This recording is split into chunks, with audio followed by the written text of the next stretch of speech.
Mr. Dubois, every worker, member of the board. How can I help you today?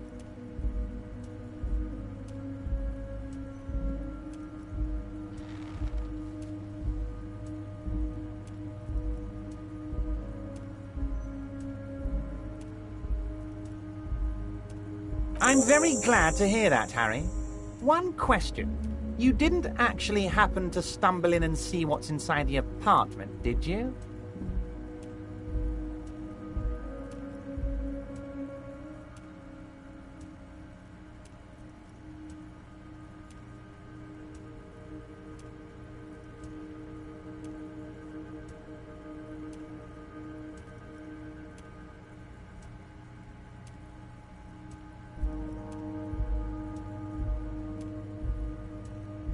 He's trying to figure out if you're lying.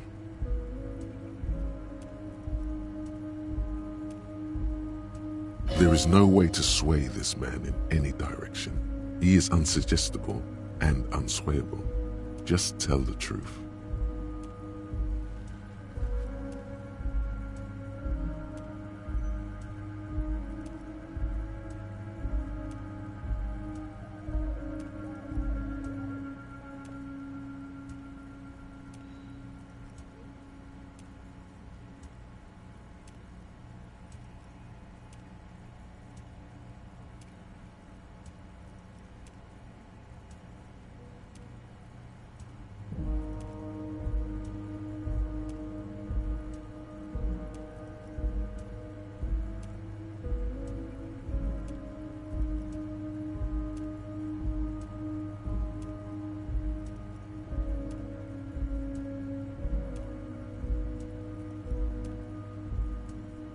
Just as I thought.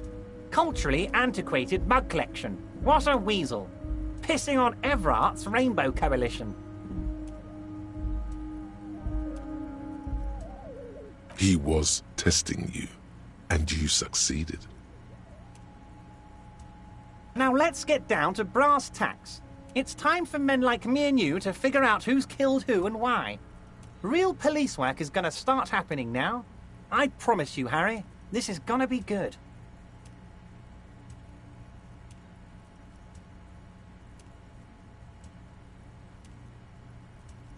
Racist mugs in the trash and in the apartment? You guys are just light years ahead of me. I have so much confidence in the ability of your organization. I'm relieved you're doing this and leaving me to do what I do best. Helping people. With the power of politics. Yes, yes. Do you think this weasel is somehow connected to the murder?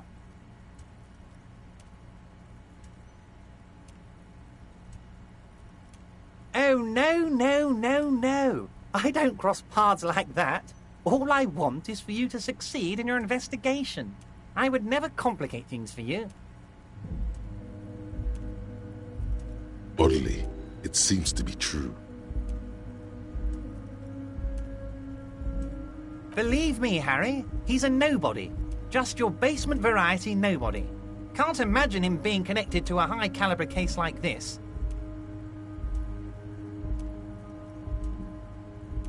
But he does live nearby. Maybe it's a pedantic weasel. Fascists are known to be neat freaks. I feel like a real detective right now, Harry. Am I getting this right?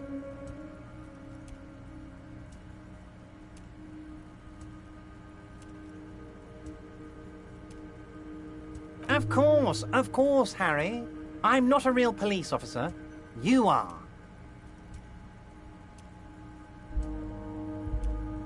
That's all he's going to say on this subject.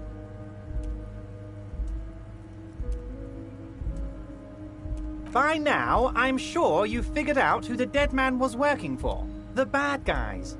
Wild Pines. Sent to scare us. Another violent measure of the top hats against us flatcaps. Harry, this strike is the culmination of many, many mistakes made by the Wild Pines group. They tried to shut the strike down by sending in armed mercenaries. You mean our victim? A security contractor? Can you imagine that? Workers standing in peaceful protest, united in the spirit of fellowship, and they send hired killers to mow us down with machine gun fire? I'm talking beasts, hardened killers from proxy wars in Yisut, Semenine, Saramaritsa, you name it, they've done it. Raping, killing, burning villages, killing little children for the Senorita Pineapple Company, Harry. Everything they did there, they brought over here. They want to turn Revachol into a third world slum. Honestly, the only thing they didn't do is kill the village elephant. Now, I haven't personally witnessed the brutalities out there. I have the luxury of staying in my container, you see. If I need to go somewhere, they just move my container. Yes, I'm an old man, Harry. My legs aren't what they used to be. They lift my office with that big crane. It's actually very fun. You should try it. But enough about me and my fun container. The killers the company hired, I think there were 3 of them, all hardened commando types.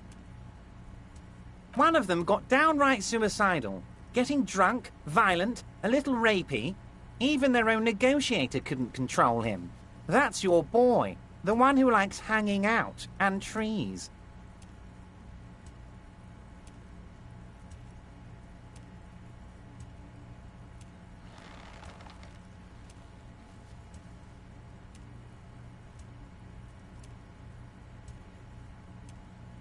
By negotiator, you mean Joyce?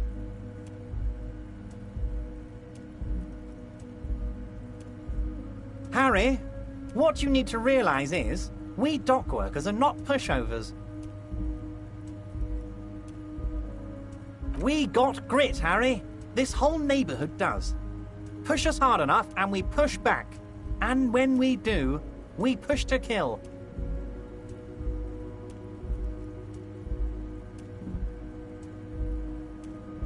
There's a militant wing inside the Union. A group of people whose duties don't involve manual labor, but peacekeeping in the neighborhood, making sure everything runs smoothly. That sounds a bit like organized crime.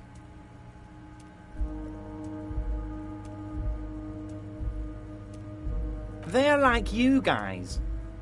Idealistic people who want to make sure bad things don't happen.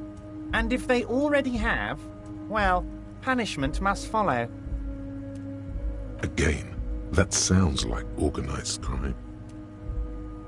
So these idealists killed our victim? One day Titus Hardy, leader of this peacekeeping faction, comes up to me and says, "Boss, socialist democratic fervor drove us to take it upon ourselves to kill this beast that was burdening the land." He probably worded it differently, but that was the idea. Sure sounded to me like they killed him. I gave them 2 weeks paid leave and told them to lay low to avoid retaliation. Aren't you worried we might arrest them for this? Oh, I'm not at all worried about that. These are not the kind of men who get arrested. They're Martinez boys, tough and gritty. I'd like to see the man who takes them in. Besides, I sent my lawyer girl to look after them.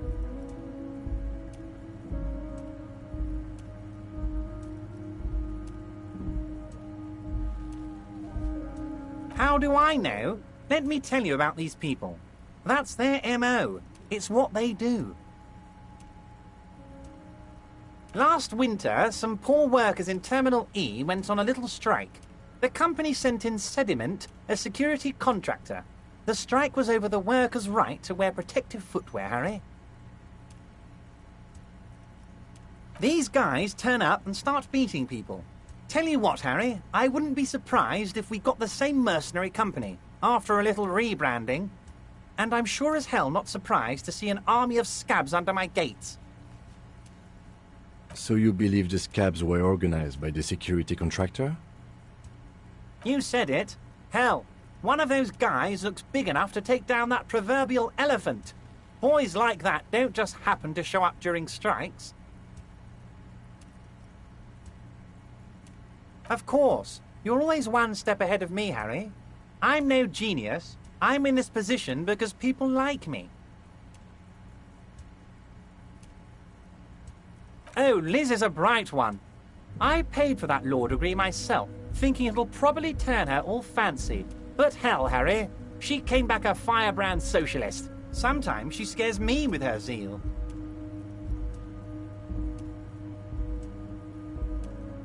Oh, they are simply fine young men, all 7 of them.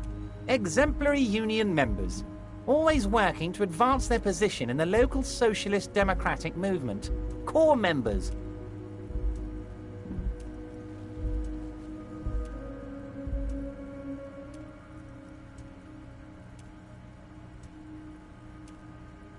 Old Theo used to run them, but things really kicked into gear when Titus took the reins and named the group after himself.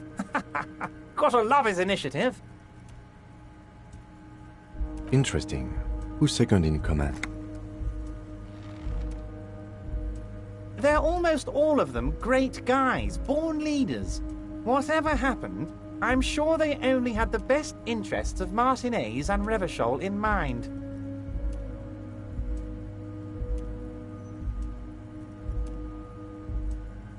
Work with them. Hell, interview them. But don't fight them. They really are just like you. Men who like beer, women, and some order on the streets.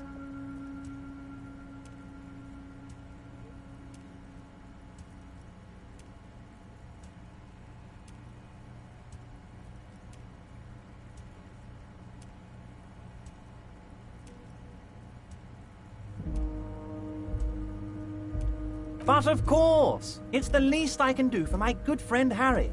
I'll do it right after we've concluded this talk.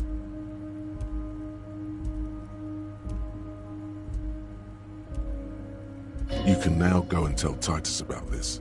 See what he has to say. Also, Harry, here's 5 real.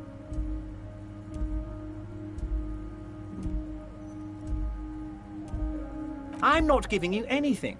I'm just holding out 5 real.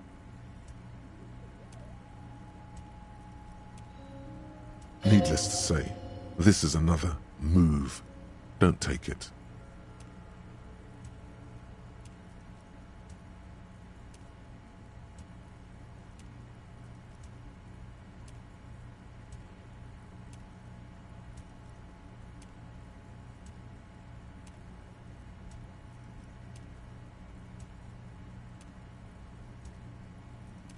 Oh, I wasn't offering it to you, just holding it out there. But I'm willing to share information. Was there anything else?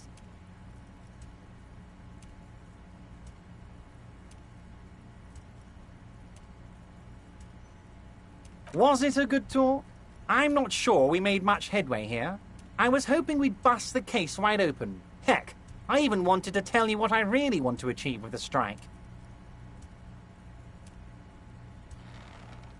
I don't know what happened, Harry. I wanted you to feel like Mr. Martinez. And, of course, I also wanted you to find your gun. But it's like I can't completely trust you. Yet.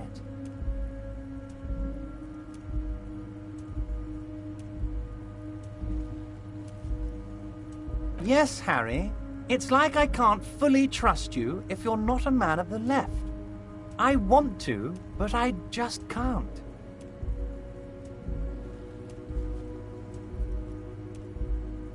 A man of the left, so you have to be a social democrat.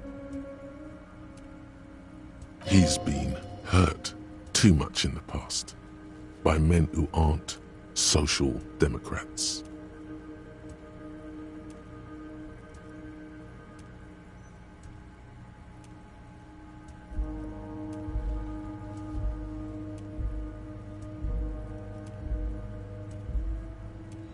You're saying it, but I don't believe you.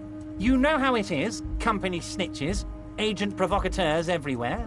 I'm barricaded in this fortress of mine, and I need to get a message out. Will you help me? And what would this entail?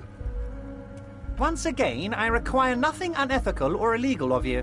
You just need to get 2 little signatures on this piece of paper, and then mail it to my accountant in La Delta. It depends. I don't think what we just got from Mr. Clare was very useful. But, he thinks, it's your call. As I said, it weighs on me heavily. But once we get really talking, well, I'm going to hand you the keys to Martinez, and maybe even help you figure out who's behind this killing. He's saying as little as possible, as vaguely as he can, deliberately omitting things. I'm glad you asked, Harry. The Union is going to build a modern youth centre in Martinez. It will be righteous. We're gonna get those teenagers off drugs and on roller skates.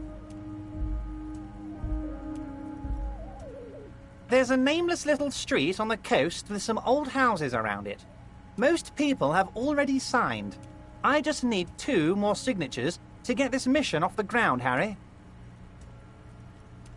On the coast, Harry, across the canal. There's a cul-de-sac there, a little village they're calling it. A gloomy place. You'll find it. I trust your detective skills, Harry. Water drips from the eaves. A woman looks at her freshly tarred skiff.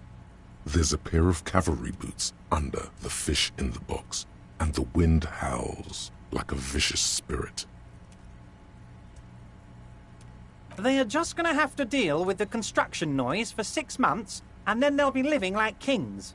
Right next to a fancy new youth centre, designed by the best architects from Stella Marie. Is he absolutely sure the tenants won't be thrown out in the street? Am I? Harry, these people, Martinez is the most important thing in my life. I would never let anything bad happen to them.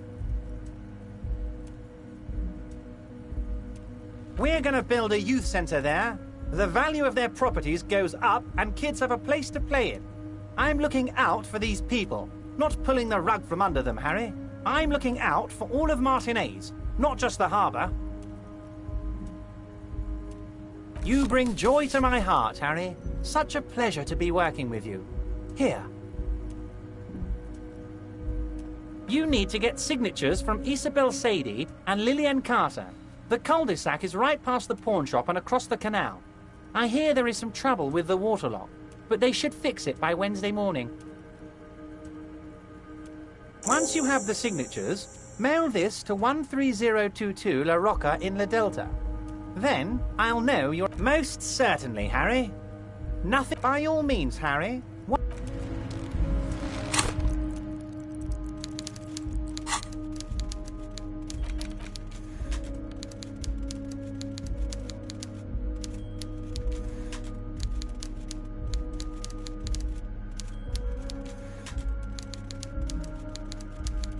Take the legal documents out of the envelope, a 12 to 40 month construction period, and the zoning plan in the addendum.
Hey, mister, I'm not gonna...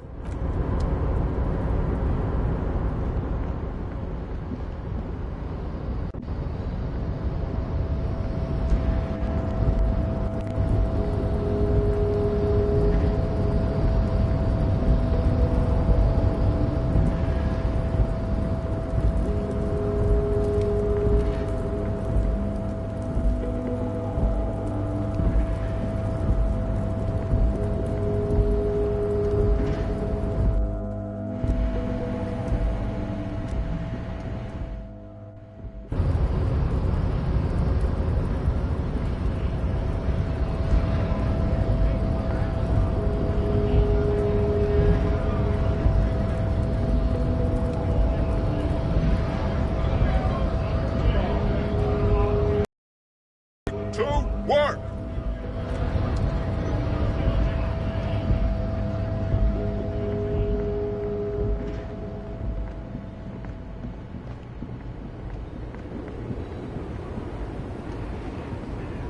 The woman still has her eyes fixed on the photograph in her hands. In the background, the radio plays. If you want her attention, you may need to be more forceful. Where am I? Who are you?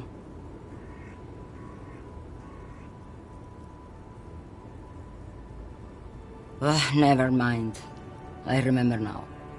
I'm still stuck in that traffic jam in the 50s.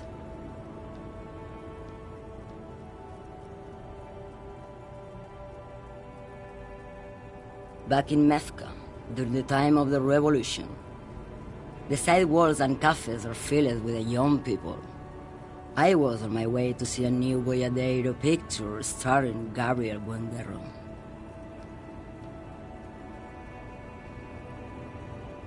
Until you came along, that is.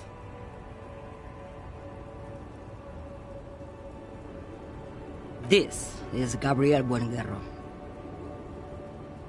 A strikingly handsome man looks straight at you, his head crowned with a wide brim hat. His hair is dark as an oil slick, and his jaw the most perfectly chiseled thing you've ever seen. This man's got a hold over her, even 50 years later. You can feel it. He was the biggest star of his day. Girls used to faint in the aisles of cinema whenever he came on the screen. And schoolboys used to memorize all of his lines. In all likelihood, it's a world that's only ever existed in her mind. Someone was. They are someone's memories, boy. What difference does it make if it's me or not? They're beautiful. That is all that matters. Beautiful and true. And they will win. They're coming for this, you know? All of this. I wasn't dreaming. I was there, Lowman. It was early spring, and the man behind the black sun had just come out. While you, people, were tearing each other up. Why not, Harife? It's not like I have anything better to do in this hellhole. There's something off about this woman. Tell her to show you the soles of her boots. Maybe she was at the hanging somehow. Now what do you want with an old woman's boots, Sheriff? I'm starting to think you should let me get back to Gabriel Buenguerro. You are no Gabriel. She's wearing sturdy worker's boots, made of black leather. Buckles run across. The sole is also made of leather. Just before Gabriel, it was the coronation of Franco Negro. Now, there was a real man. Moreover, the boots were size 37. Tiny. There are too many discrepancies in all this. It was. And then it was no more. And I was no longer holding my father's hand. He was no longer descending the stairs in Ryle. The crowd had gone silent. Perhaps it was another Herife who came and woke me up, looking at my boots, asking questions. Or perhaps it was one of the others in this carnival. I don't know. As she says carnival, she gestures to the empty square with the statue and the machines. I could have told you that from just looking at them. The size is 37. The feet of a little girl, they fit well on the pedals.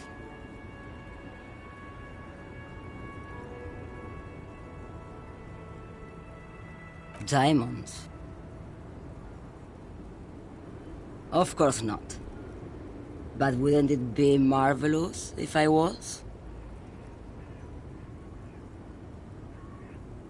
Whatever stupid things they put in the lorry, I imagine. I quit concerning myself with that a long time ago. Besides, I don't drive the lorry for the cargo, if you know what I mean.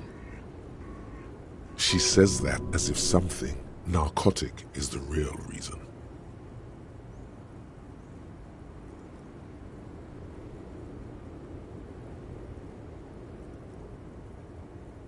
Then it's contraband, lawman. What? Do you want to take an old woman in? Be my guest. Lock me away like Bad Hand Hermenegildo. Bad Hand, Hermenegildos's bad hand, strangled 300 people. What can I say? Some people just really like strangling people.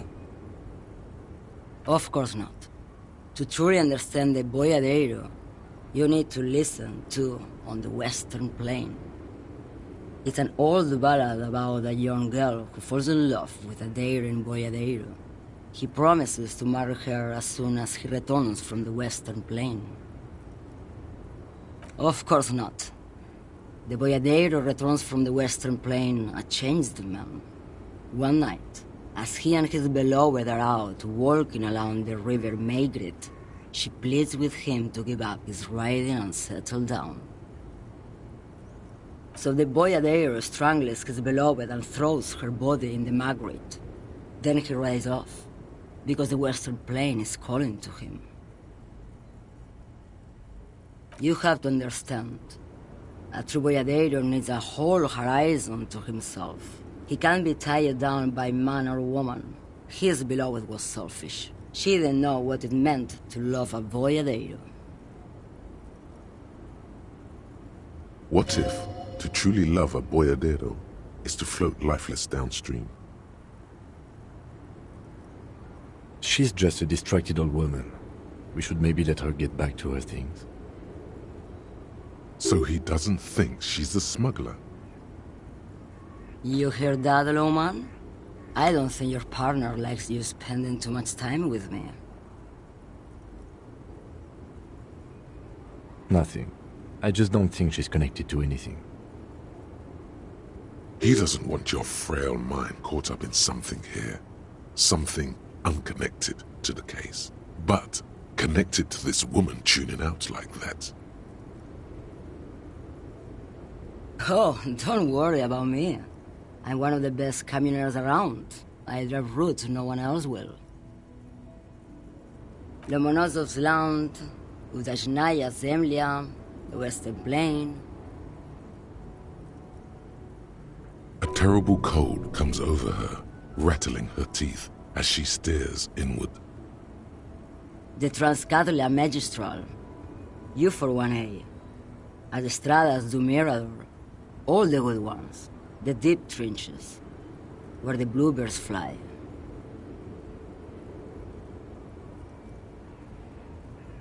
You're right, lawman.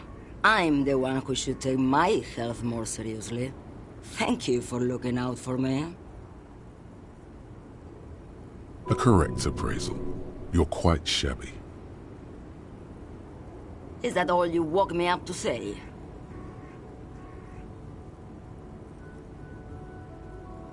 What do I need drugs for, lawman?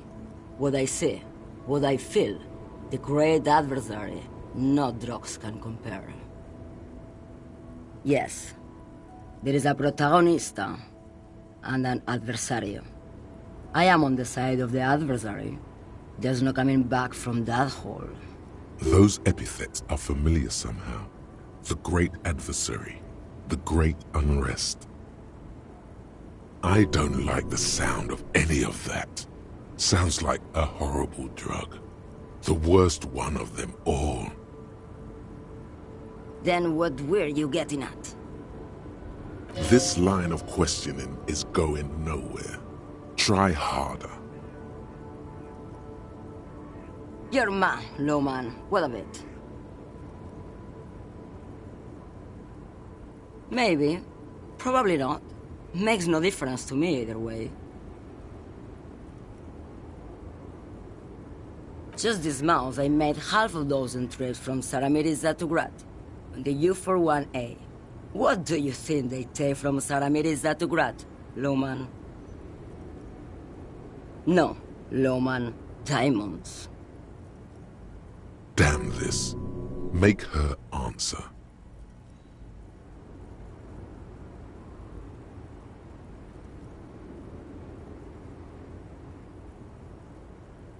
Diamonds are good for you, Loman. You should try them sometime. Make yourself pretty like Eva de Zoras. Easy. He's the skinny man who thinks he's a poet. Never trust a poet. Also, he's the only one I can see from here.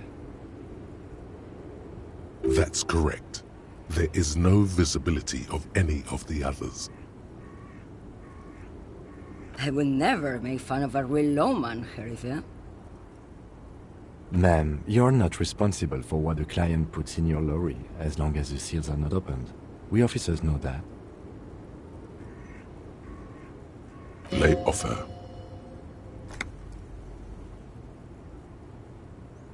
Where do you want me to go? This isn't so bad. I can listen to music, or the seagulls. Look at all the colors and the features of this world. It's a good palate cleanser, this jamboree. Or I can just relax and let my mind carry me back where it will, to the Great Plains. I think we're done here, no? Yes, go. Enough jamboree. I need to get back to Mesky. Indirect modes of taxation. Turns out, those Financial Oversight Committee gangsters stuffed millions of hard-earned dividends away in the last place anyone thought to look. The hearts and minds of everyday Riversholians. You need to spread that deregulation gospel to the people. Tell them about that foreign fair tax. Preach that 98% gross burden. Preach it, preacher man. Set the brothers free. Taxes are racist.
Hola, Wandering Man.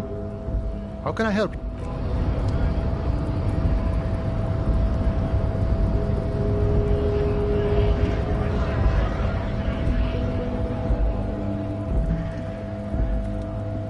Looking for something, Runt? Come to tell me to fuck off again? Drugs? They're shit, man. I don't let anything pollute my body. You know where that shit comes from? Saramiriza, Safre, Ilmara. They take the money from our local junkies here and then use it to outcompete us in the manufacturing sector. They know they can't beat us in a fair fight, so they have to get us to weaken ourselves somehow. It's racial sabotage, racial economic sabotage.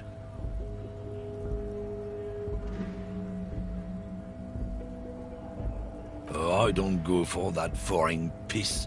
Proper booze is made in Mundi. Or sometimes, I like a dram of that Yugograd vodka. Koikos and worse much, but they do no booze. Not in, not out. I'll never betray the purity of my tribe. So you're telling us that you don't know anything about drug smuggling through Terminal B? I don't know shit. And if I did, I wouldn't tell you. What do you think? I can't leave the lorry unguarded. Stuff's been getting looted lately. It's those little kips sneaking around at night. If they touch my stuff, the bosses will be on my ass like ass cancer. There was a bunch of spilled boxes in the back of a big lorry nearby. Yeah, I knew that guy. He was an honest driver who loved this country. We were having a good debate about genetics at the Wheeling in Rags when some kip boys smashed his lock and took damn near everything. Lost his fucking job over it.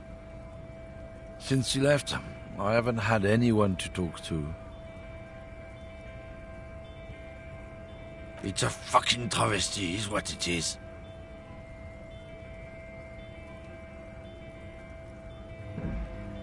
Isn't it obvious? Fucking Sealang, that beady-eyed South Samaran. His little side business is a scam. I wouldn't be surprised if he was peddling drugs as well. Of course he's a lorry driver. What? He tell you he's just some simple businessman or some shit? He's selling his employer stuff after he broke the seals on his Humanox lorry. His tribe are natural liars. It's in their blood. He's your man, all right. 100%. I wouldn't be so sure about it. Not until we've heard what Sealang himself has to say. Guess so.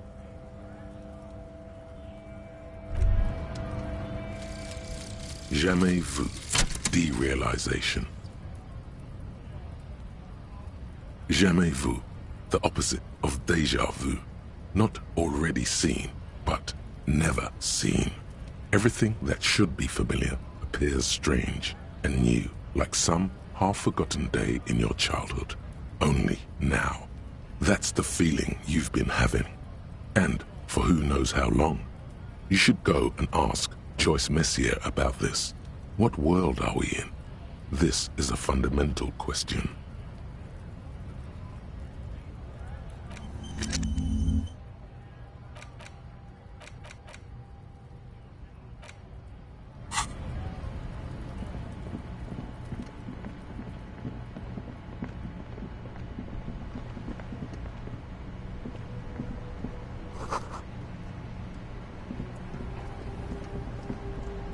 Still here.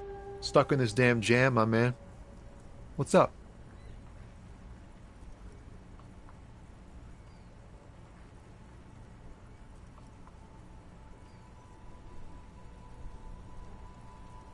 Ah, man. Me and narcotics go way back. Had some good times surfing the psychic waves of my own consciousness, you know? But those days are behind me. There are other addictions in my life now. Why the inquiry, my man? Just be straight with him.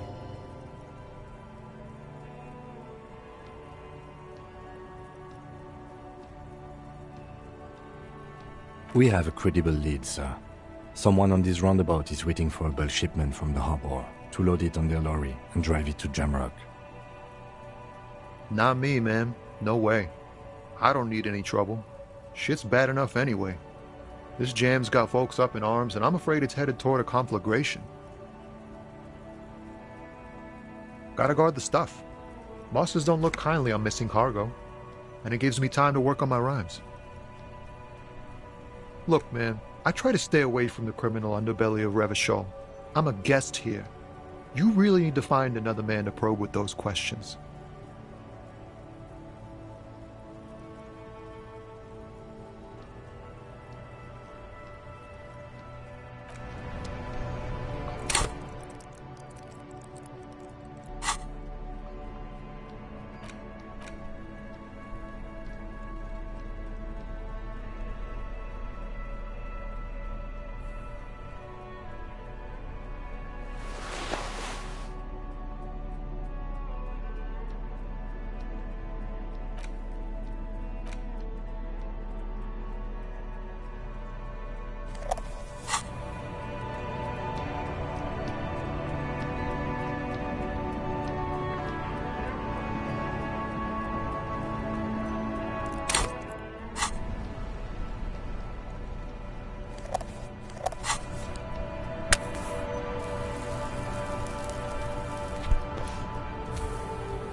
Still here, stuck in this damn jam, my man.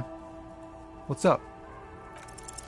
Wait, there's something here, stored away in some dusty corner. It starts like... Whoa. What else? Silent communion. That's good. Dang, that's some great shit. You came up with that yourself.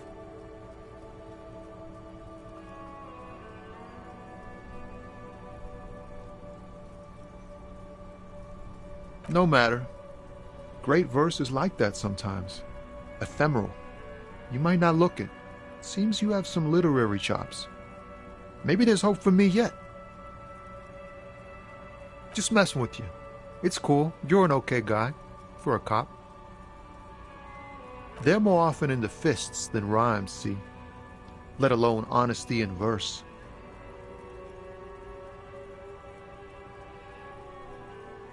Well, you've given me some hope, I guess.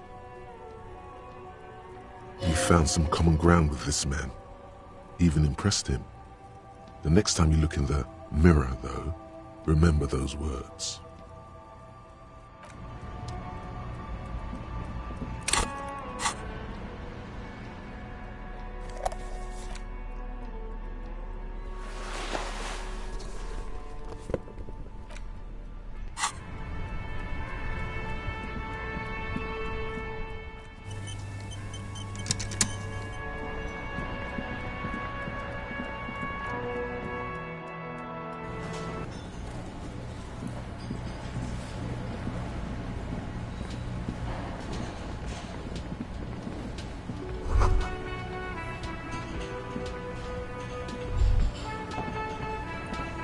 You should totally sing karaoke here, the first chance you get.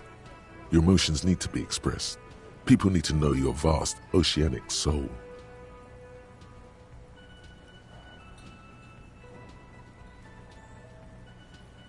Utterly. And it needs to be heard. Through a PA system. By other people. Whether they like it or not. Ram it up their ears, says your adrenaline gland. Violently express yourself.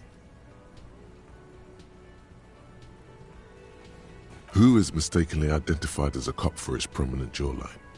Yes, sounds likely. You should probably go on stage and pose for a moment when you're done with this thought. See if it works. You have not yet stumbled on the right lamentation, but it's out there. It'll come to you. You will wreak havoc with it. Don't worry.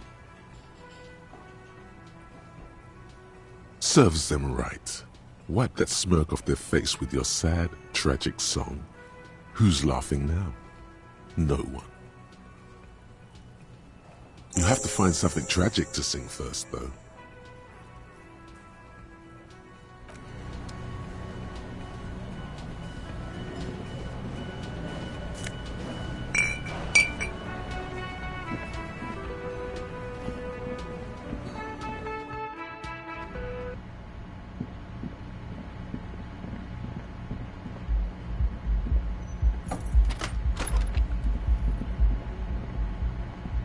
window stands broken in its frame.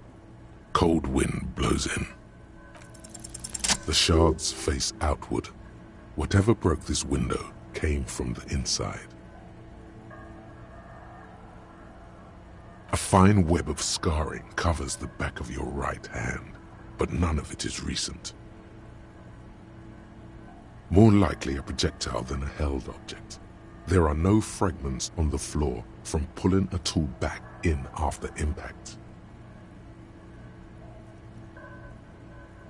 It is too large for a bullet, yet too small for a piece of furniture. You're looking for something heavy and larger than your fist. The shoe you found on the balcony fits the hold almost as well as your foot. It would have also been heavy enough if thrown with force. Congratulations, you smashed the window with your own shoe. And maybe, just maybe, you succeeded. We'll never know. Or maybe you were trying to smash your own reflection in the window pane.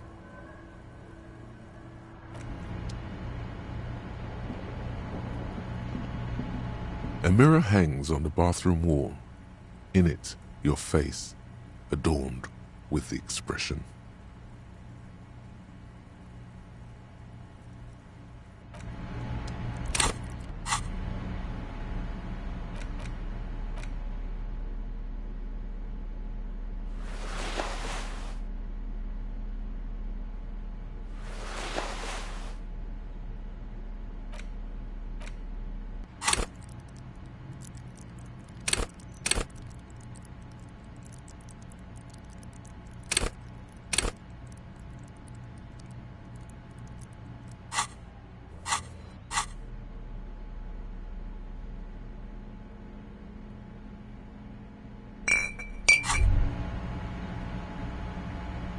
The pockets of these new jeans are perfect for sticking your hand into.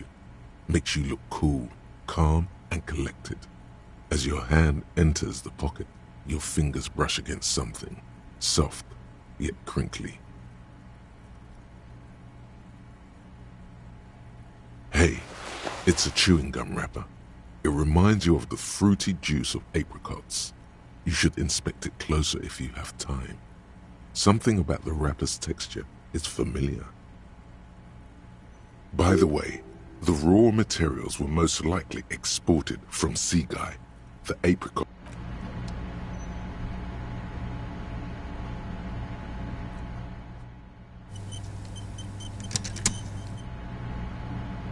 A mirror hangs on the bathroom wall. In it, your face, adorned with...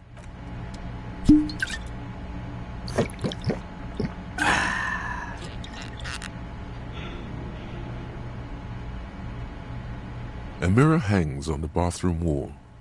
In it, your face, adorned with still not happening. It won't come off that easy.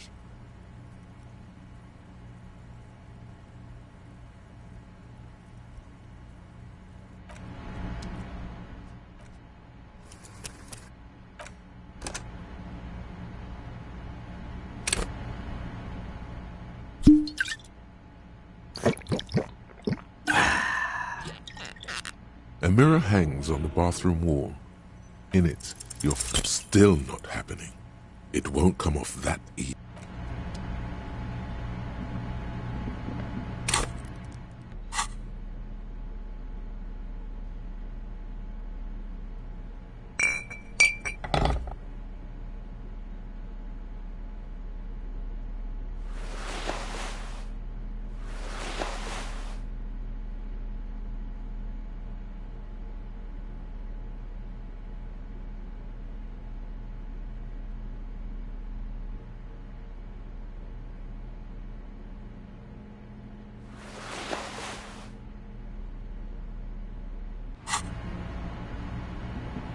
A mirror hangs on the bathroom wall. In it, your face.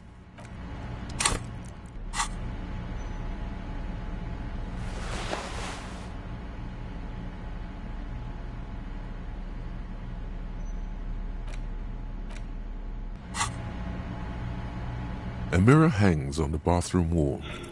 In it, the chain cutters slip out of your hands as you attempt to twist the faucet into place. Well, you know one thing for sure.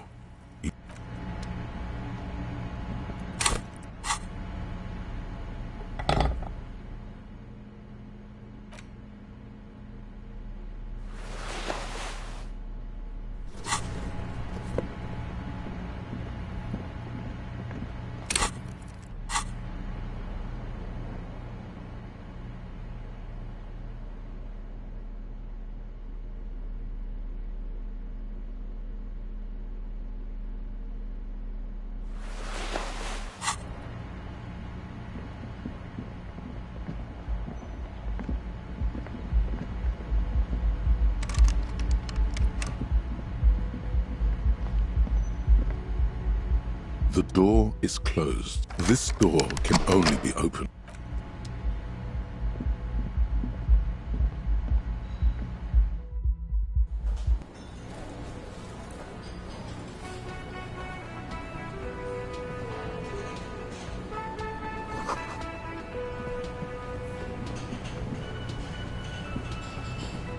Oh, hello, dear. There you are again.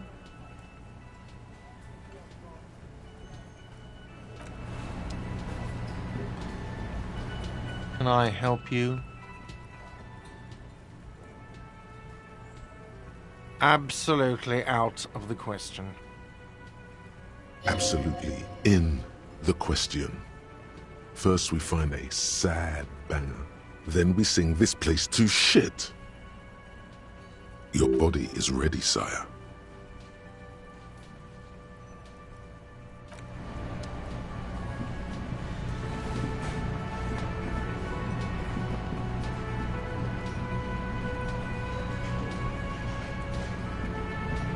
The man ponders his cooking utensils and gives you a little nod, acknowledging your presence. The man keeps shaking his head. His eyes seem sad. Then he starts swiping crumbs off the countertop. I don't think he understands, officer. We need to find some other way to make ourselves clear.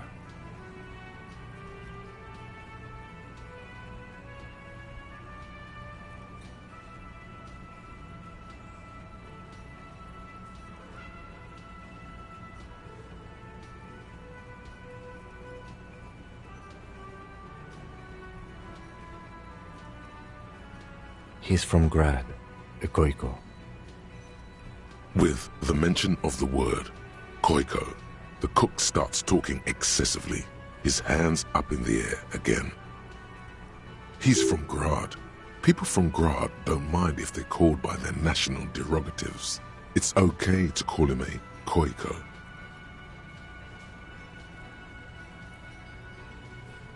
Oh, no. Body no fit fridge. Fridge more.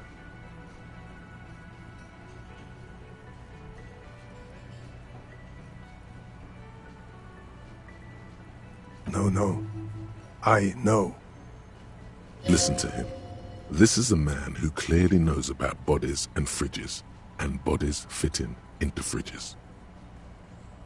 Okay, we have our answer. It won't fit. We need a bigger fridge.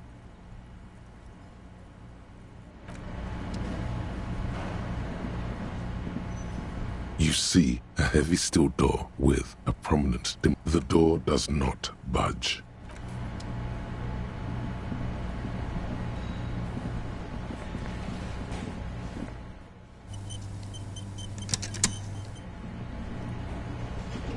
I've got nothing to say to you.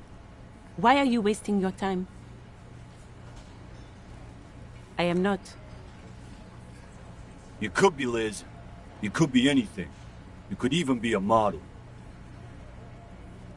Even a mod? Glenn, I went to law school. I am an attorney. He's right. With a face like that, she could be on the cover of Le Debutante International.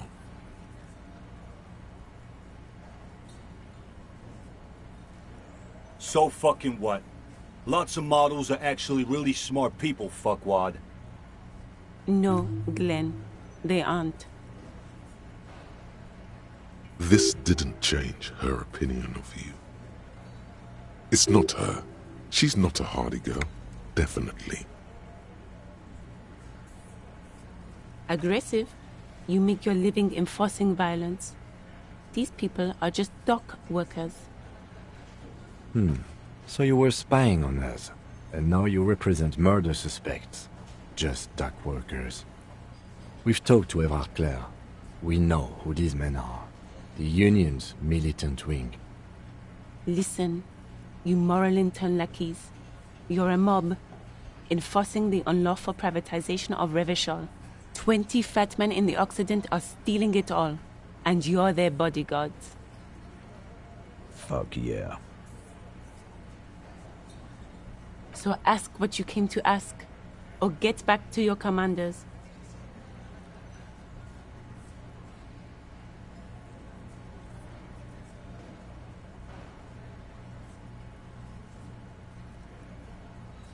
Get sober. Do your job. Ask your questions and get the hell out of Martinez.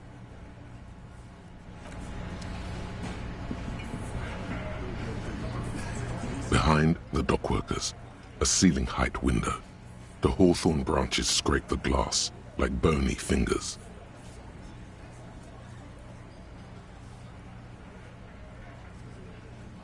There's a little slide panel up there to let some air in. No need to open it in spring.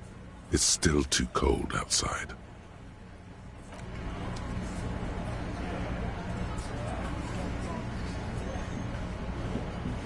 Looks like the circus left town, but the clowns are still here.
Looks like the circus left town, but the clowns are still here.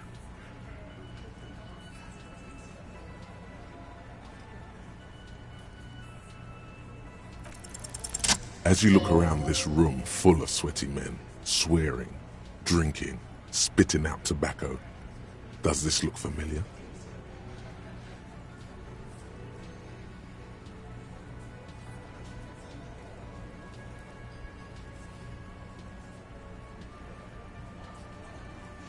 Huh?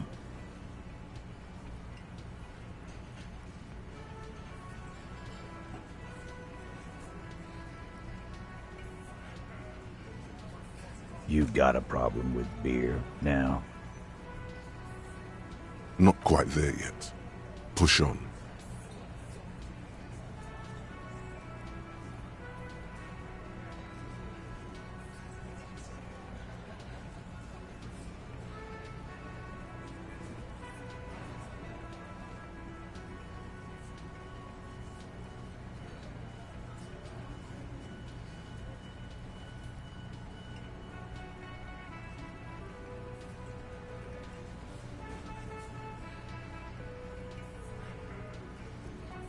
You saying we don't help people? I've been doing this job for 10 years. Martinez was a dump before we put this outfit together. They don't know, man. They weren't here. We had 3 shootings a week, kids dead, fucking graffito everywhere. You cops haven't shown up since the 30s.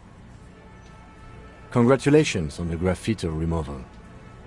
All I see is you sitting around talking about Monica's titties, while there's a rape victim. So what? What do you want from me? We took care of that fuck. Don't let him drink that. One more push. Quick. Just don't antagonize him. You have this already.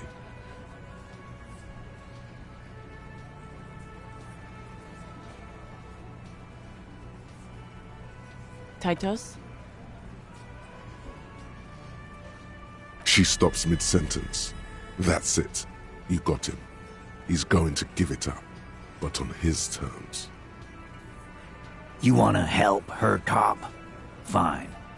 I'm gonna let you help her, but you treat her with respect.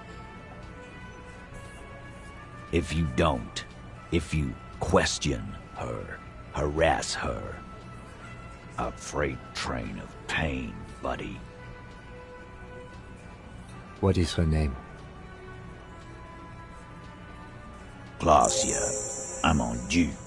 She's staying here at the Whirling in Rags. A real pretty one. Silvery jumpsuit. Blonde. That's Amonju with an O-U. Shit. The girl. The girl upstairs? That can't be her. She knows you drank so hard you forgot you were a cop.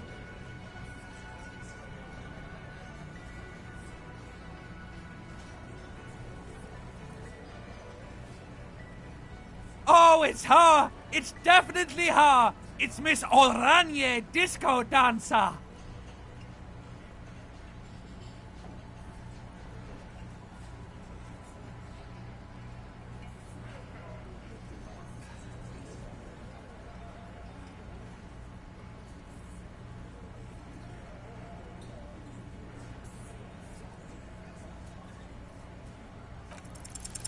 You inexplicably add cool after the victim's name, with your eyes bulging like some wild beast.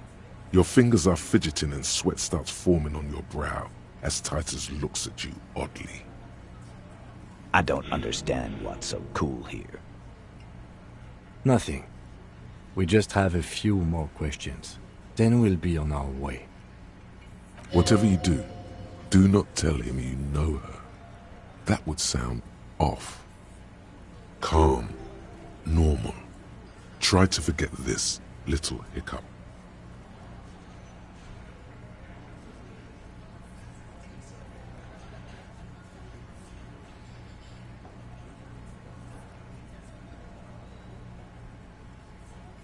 Relationship? There was no fucking relationship. He raped her. That's their relationship. Was like that karaoke incident all over again. Or like some of the other girls he was harassing. Okay, enough. All of this is irrelevant to your stated investigation. Remember what I said. Freight train of pain.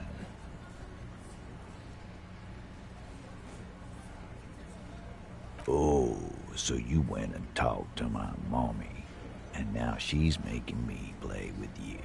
Is that it, lawman?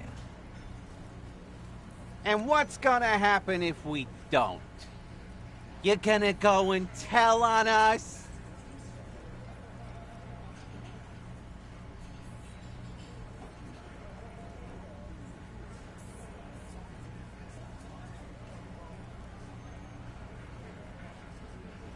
I would, though.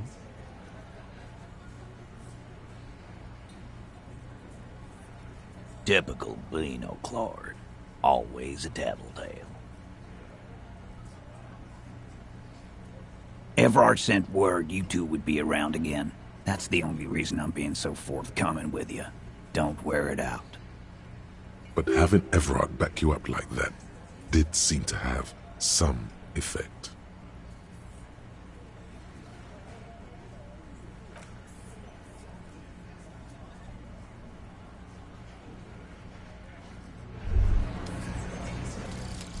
The Jamrock Shuffle. In a way, yes, you are treasure hunting. Most officers from Precinct 41 do what is called the Jamrock Shuffle, cracking open containers. Most of them are from Jamrock or Coal City, the poorest parts of Revachol, that also overlap with the network of royal catacombs called Le Royaume, just beneath the streets. As children, you would all go underground, hoping to find treasure, and come back with a rat's tail or a used needle. That playful curiosity must still be in you. Who knows, maybe one day the Orbe de Montagne, the Holy Scepter, and the Cocaine Skull will all be yours.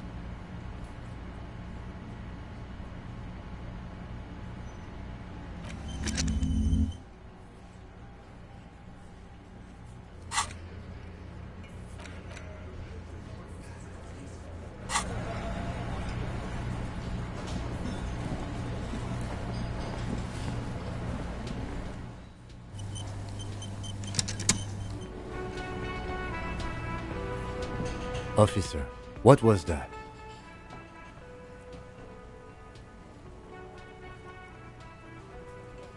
Yes.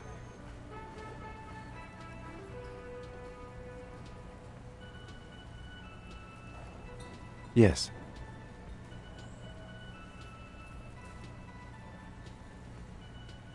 The victim? Is there something I should know before we talk to her? Whatever you do, don't say the first thing.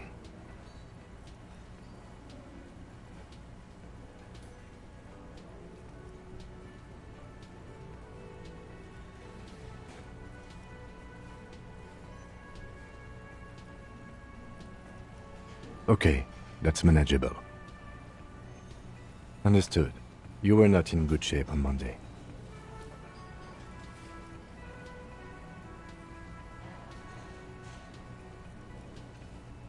Understood.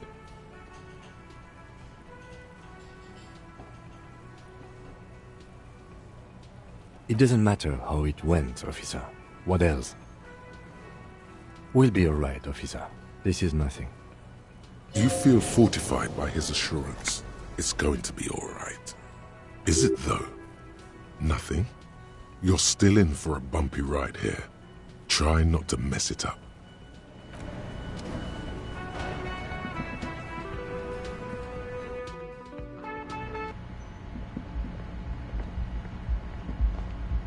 The door is closed. Who is it? Tired. Controlled. This is the police. Can we come in? Come on up. The door is open. I'm drying my hair.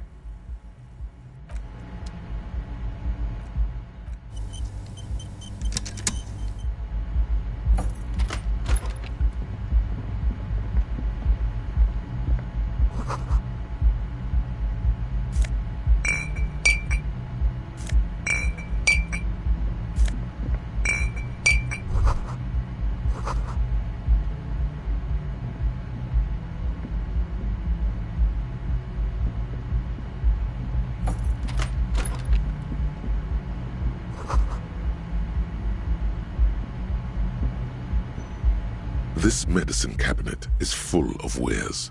Sheets of pills, haphazardly stacked one on top of the other. There's also a toothbrush somewhere in there. It's been used quite a lot. Pharmaceuticals line the shelves, sheet upon sheet of pill bottle next to pill bottle. Acetylic acid, APAP, eye drops, blood thinners. Anything of note? Pill bottles rattle like bones as you search the cabinet. Paracetamol, histoperidol, something in a foreign language you can't read. Behind them, an unusually shaped nasal spray. Its label reads, Nacra. Nacra? This is used to treat opioid overdoses. Always handy to have around. Interesting. That's used for diamorphine overdoses.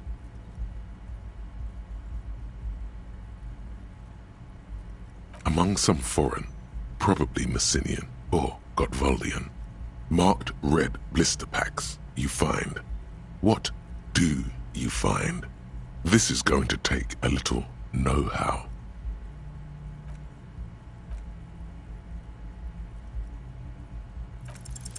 A bright orange bottle with Preptide stamped on it, in sunny, happy letters. Jackpot, baby. That's the stuff you're looking for.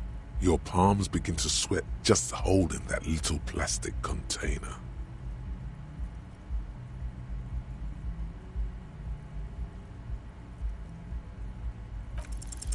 Silently, the bottle slides into your palm. Then, as you turn, into your pocket. Feels so sleek and beautiful. You got it. Here comes the afterburner. Time to become a super detective again, Harry. Just put it in your sweaty little hand now.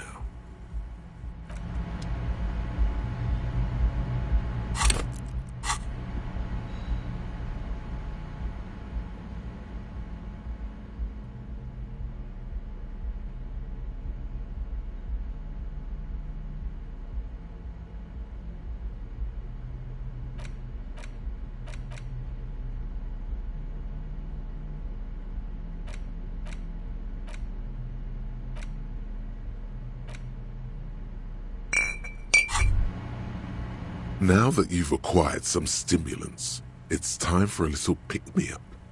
Time to detect.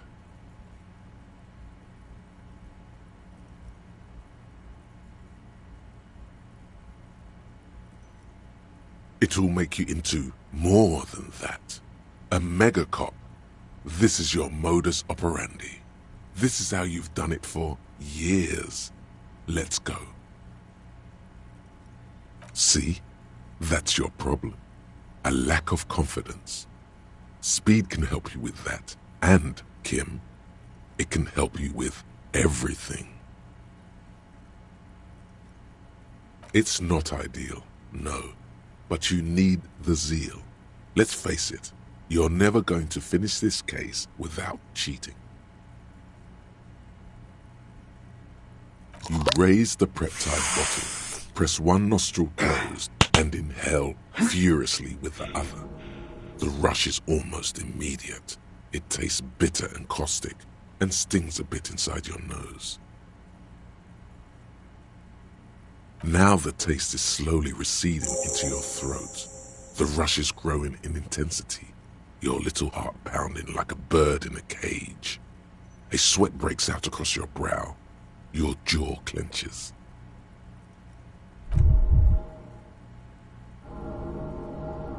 And, let's be honest, there's a little chest pain. The good kind, of course.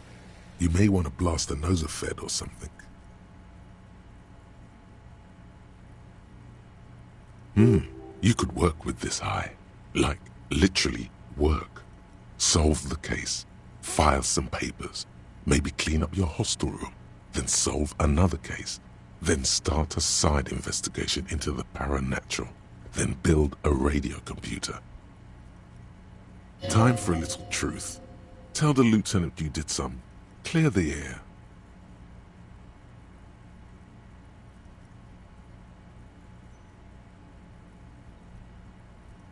I'm not your mother. I don't care. Do what you have to do. As long as you remain functional, he thinks. Now, let's get back to work.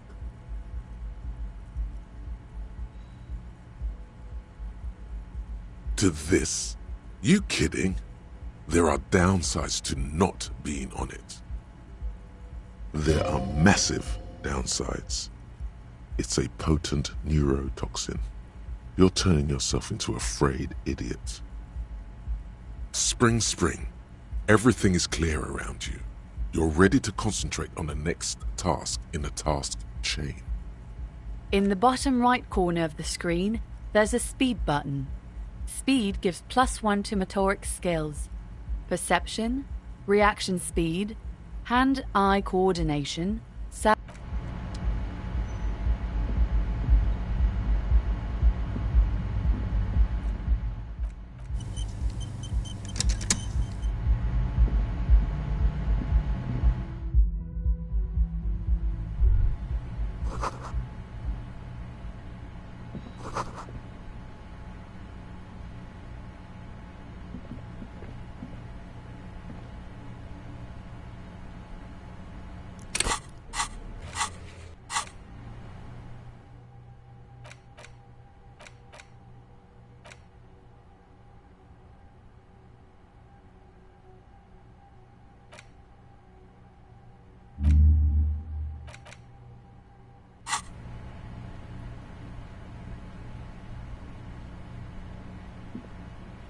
This window is pristine on the inside, unlike the one next to it.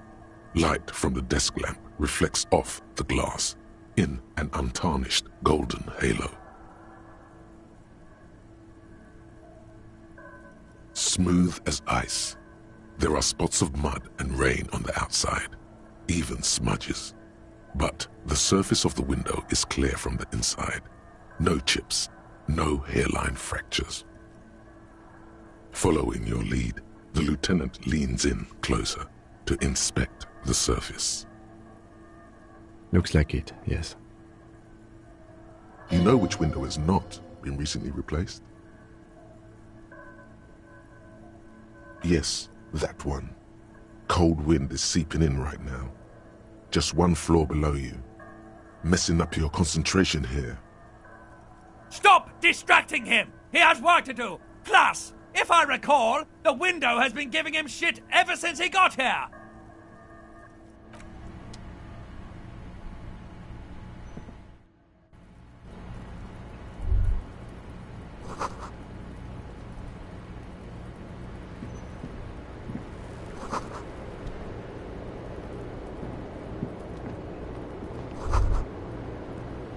Just as you look at the flowers, a gust of wind raises them from the roof, picking them up in the air.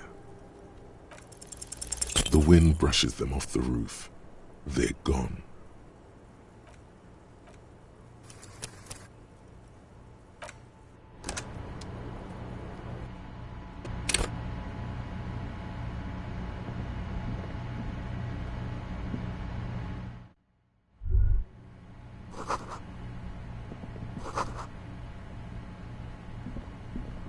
This window, smooth following your lead. Looks like it. You know which window is... Yes. Stop distracting!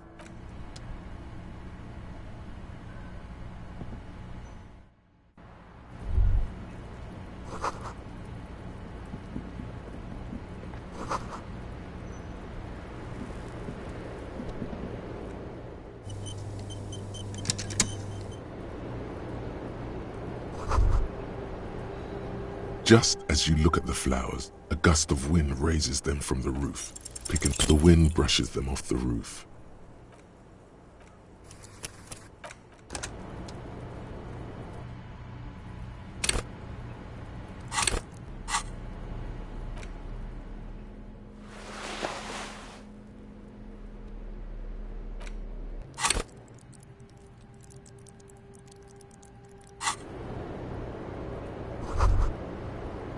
Just as you look at the flowers, a gust of wind raises them from the roof.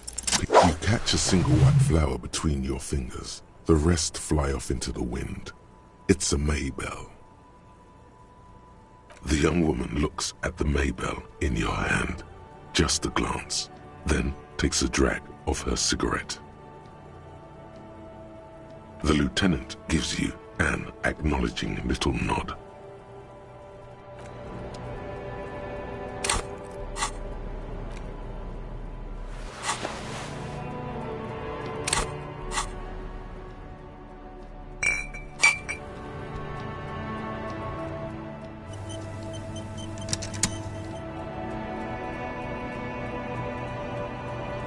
Welcome to the roof. Below her silvery jumpsuit, an athletic young body, built long and lean. I'm sorry for the mess down there. The cleaning lady hasn't come by in days. I'm beginning to wonder if she ever will. Nice? I don't know about that, officer. Where the ripe corpse of a man still lies on the ground, spotted with green and purple.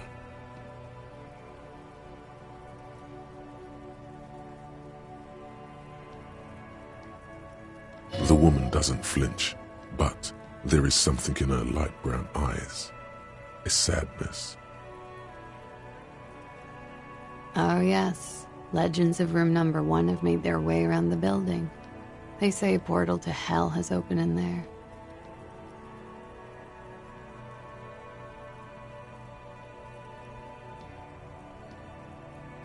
They also say that's why the cleaning lady quit.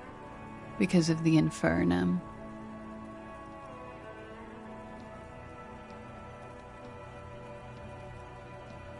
I'm Kim Kitsuragi. I'm a detective from Precinct 57. I believe you have already met my colleague from Precinct 41. Have I ever? Have you grown accustomed to your role as a police officer? Oh yeah, feel the power.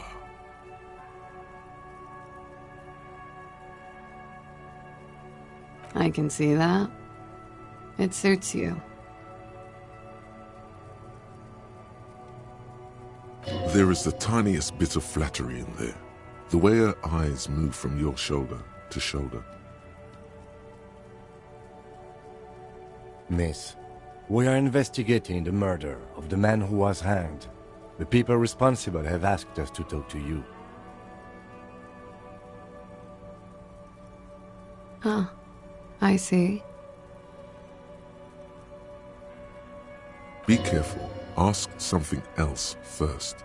When you go there, use words like, I hear you have been through something difficult.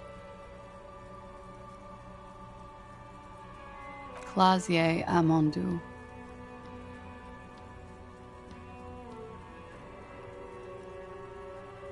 I'm afraid you can't, officer.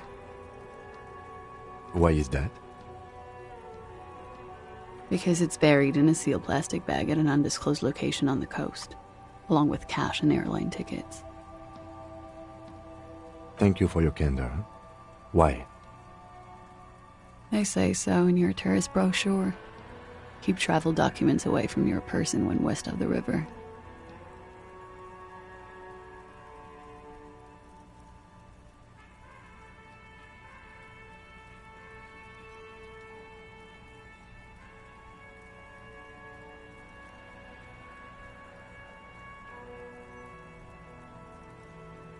If I were to lie to you, I would come up with a more mainstream name than Clausia Mondu. It's a weird name. Okie dokie.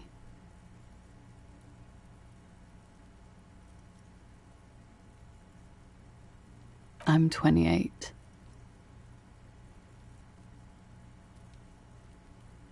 Something stupid. Want to hear what's stupid? Somewhere in a one-room apartment on Boogie Street, a young man shows Patrol Officer Tilbrook his genital warts, asking if they're cancer. His partner, Emil Mullins, can't be there. He's in another apartment with another man who's showing him a dead dog under the radiator. It's dead, Mullins says. No, the man replies. I touched him. He's warm. He's warm, Mullins replies, because he's under the radiator.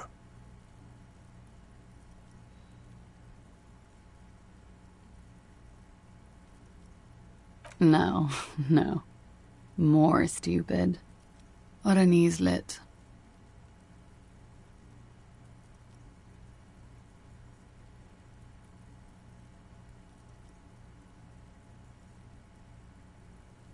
What I need is literature. It's what I studied at the university.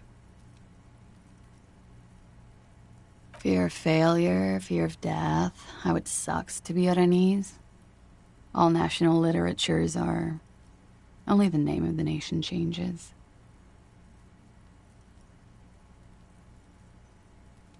If that's true, then Revacholian Lit would fit you like a glove. Nothing. I do nothing with it.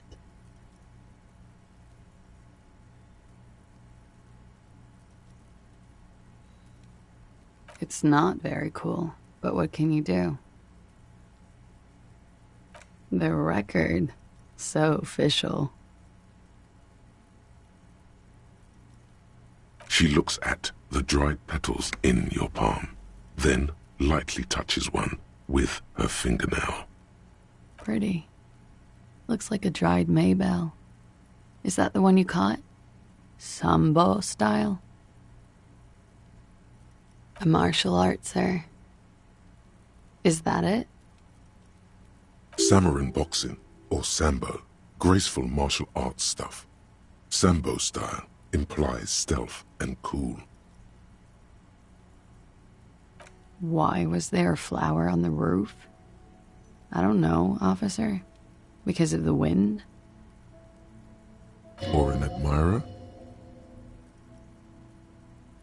Admirers? I'm too old to be a debutante. And this place is no fashionable society. Question avoided. Let's conclude that she has admirers. Plenty of them.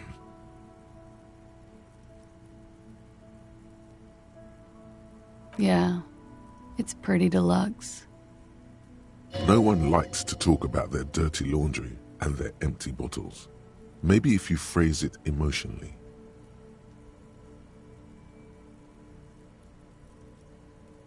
It is. The lieutenant makes a note in his notebook. He finds the answer unsatisfying. I'm wintering. How long have you been staying here? About 4 months. I came in November. Here in the Whirling, here in Martinez, or here in Revachol? I heard this is where the washed-up disco has-beens go. She looks at you and nods.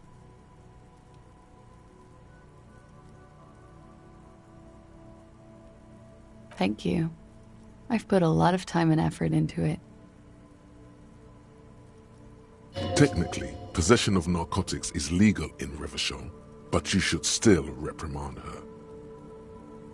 No, don't listen to the stiff. Be cool. With money, sir. It's not exactly the NT-star size caboodle I intend for it to be one day, but it's getting there.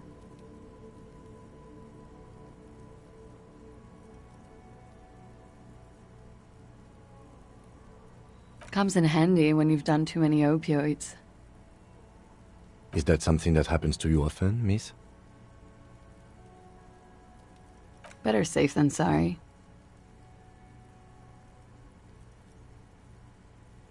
Oh, yes. One of my favorites. It cures many ailments. Like not being able to stay up for 36 hours, not being happy. It cures those ailments. It's just a merit speed molecule, basically.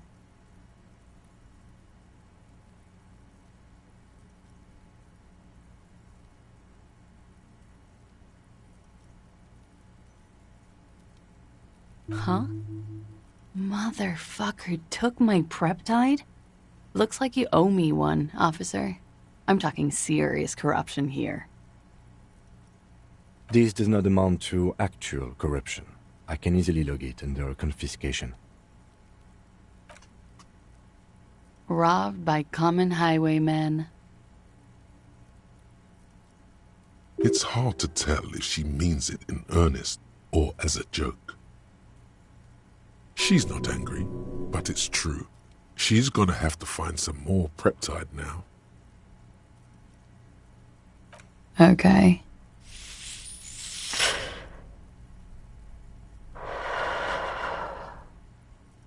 Something difficult?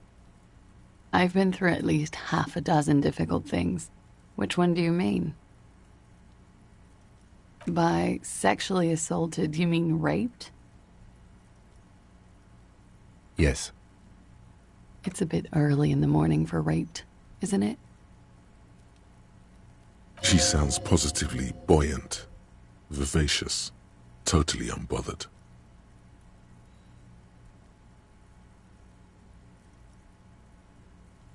Is it?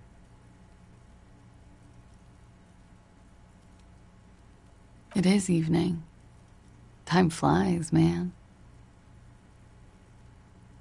Yeah, I'm gonna go with not raped. I don't want to say that shit about him. By him, she must mean the victim. Tell them it's not my style. They'll have to, if they want to jazz up the charges, they'll have to get someone more, rapeable. By they, she means the Hardy Boys. Are you saying that you were asked to tell us you were assaulted? Not explicitly, but I understood what they meant. It wouldn't hurt to spice things up a bit. Some assault and battery. Sexual assault, maybe. It was clear the latter would be spicier.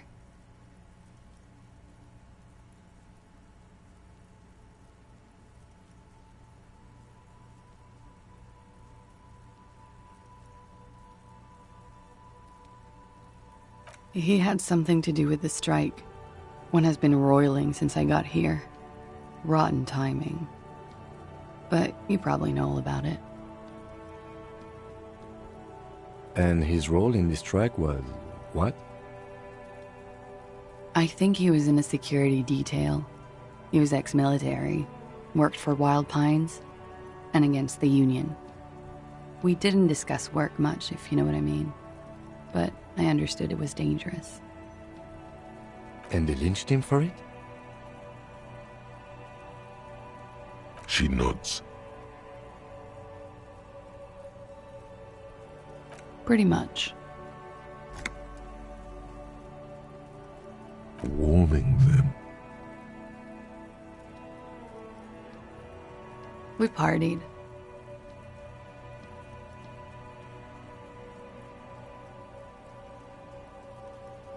With all due respect, sir, I think we partied a little harder than that.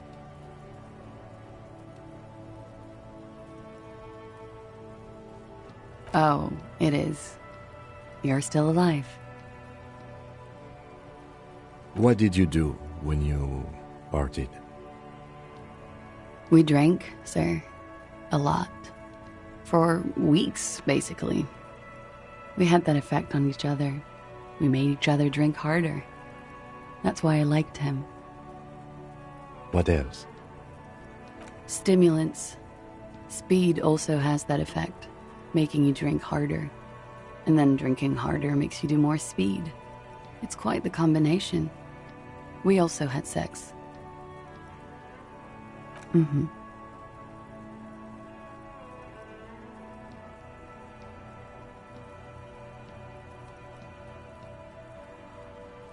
Oh yes.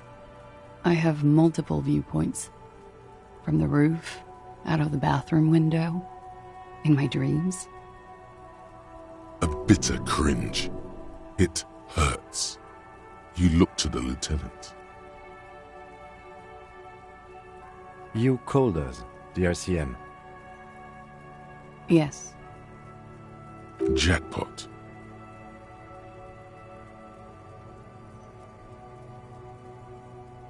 I made it. And I would appreciate it if you didn't tell everyone. In Martinez, they call it snitching. Reporting crimes is confidential in Revachol, miss. Because I couldn't handle it anymore. None of these people called. He just kept hanging there.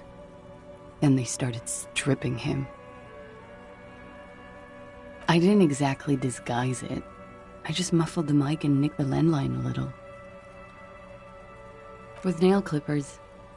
And I diverted some radio fuzz into it. Into the cold wire. Which landline? The one downstairs, officer. I used the whirling landline. That's some clever tampering. Simple and clever.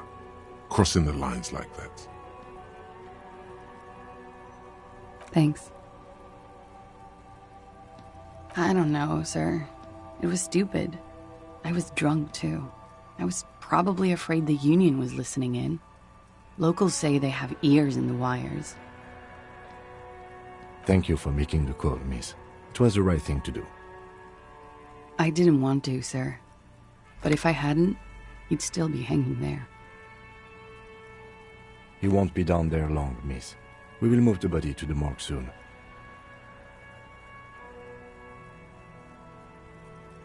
I'm sorry, I can't do it. Not right now. Later, maybe. I keep seeing him.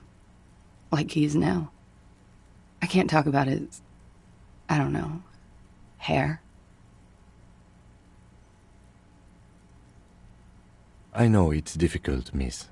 We can return to it later. She meant she sees him in her dreams. You have? Not like I do, I imagine. She sees them in each other's arms.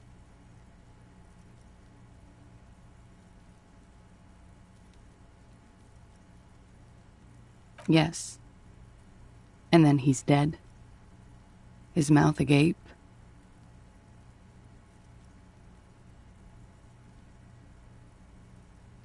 She dips the cigarette in the lighter's flame and inhales, then looks at you with her lungs full of smoke.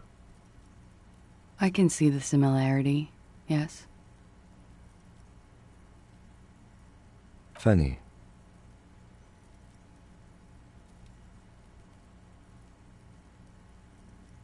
Funny how? Nothing. I also saw him. We had a long inspection and that sort of thing sticks with you. Let's move on. They're frequent guests downstairs. They have a booth for union members. They're probably down there now. Over drinks. It's been a long, boring winter. A little, yeah. Like you partied with the deceased? No, not as hard.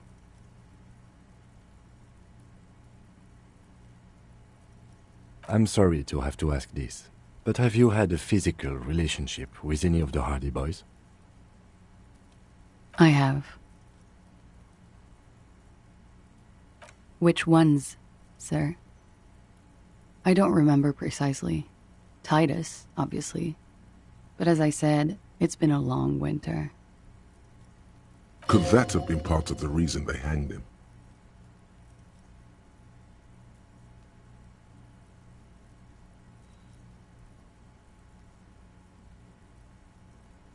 I hope not.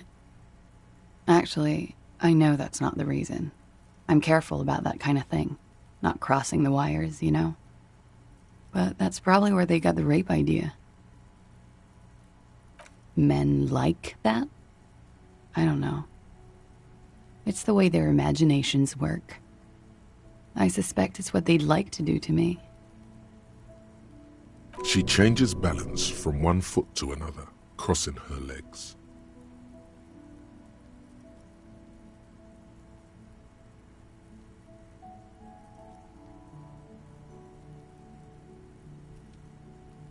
I'm 89% sure. You know how it is. Do you? Maybe you don't. In conclusion, officer, I'm gonna go with a mild to medium not raped here.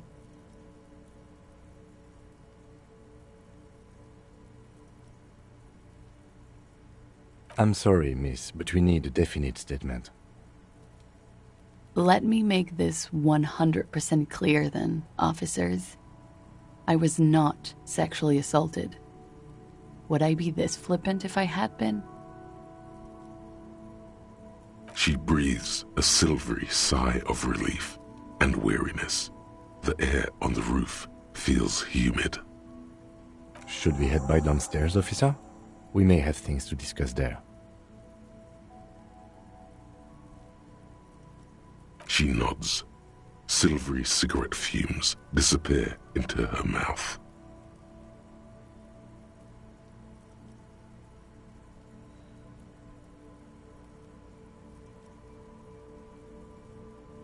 Why not?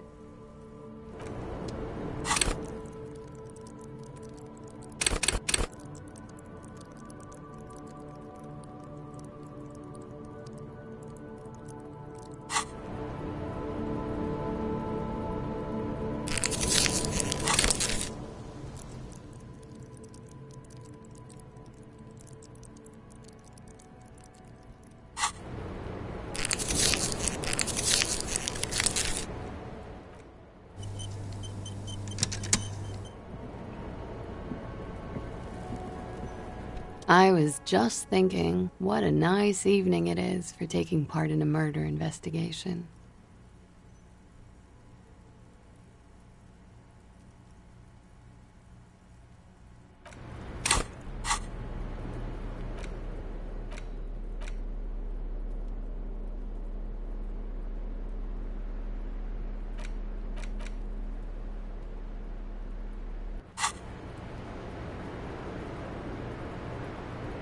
I was just thinking what a nice evening it is for taking part in a murder investigation.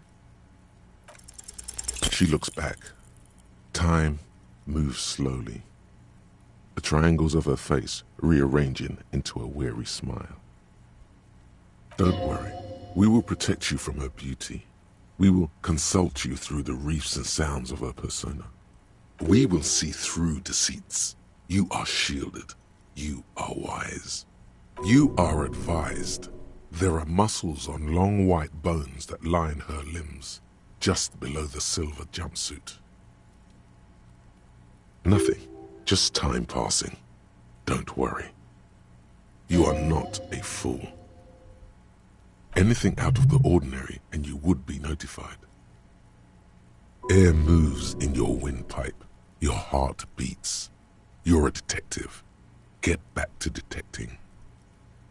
She presses her elbows against her waist and slowly turns her head. The strange moment ends. It was brief, no longer than 2.2 seconds.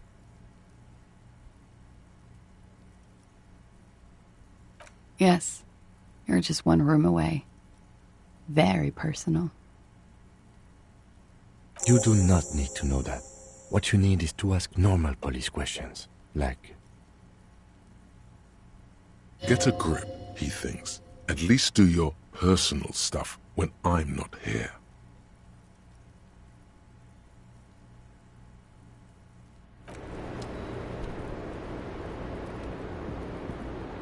The same small, heavy door. No lock in sight.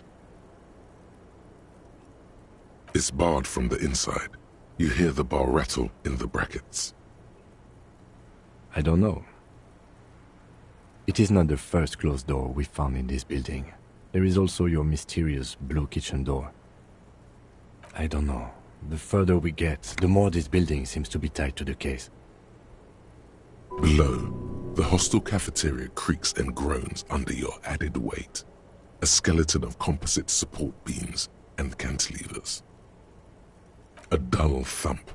Somewhere inside, a wind brace rattles from the imperceptible motion of the building. The vigilantes, the cadaver, and a number of people connected to the case are in or around this building. This door is part of it. It's not unimportant.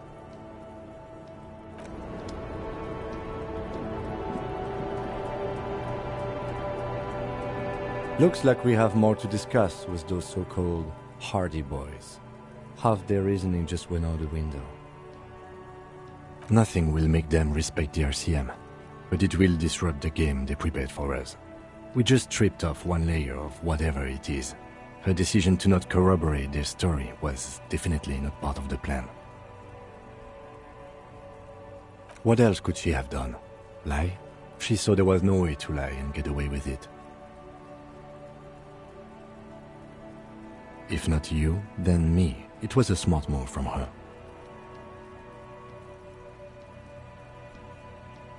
You think so? She seemed forthcoming. Unusually so. Being forthcoming about some things is a good way to obscure other things. The best liars are always forthcoming.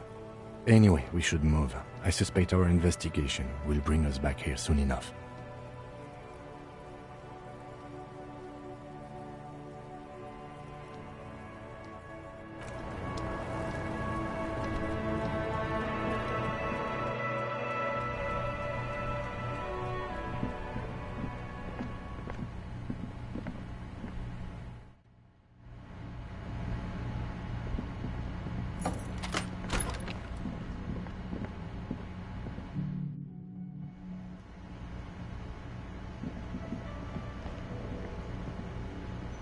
Yes?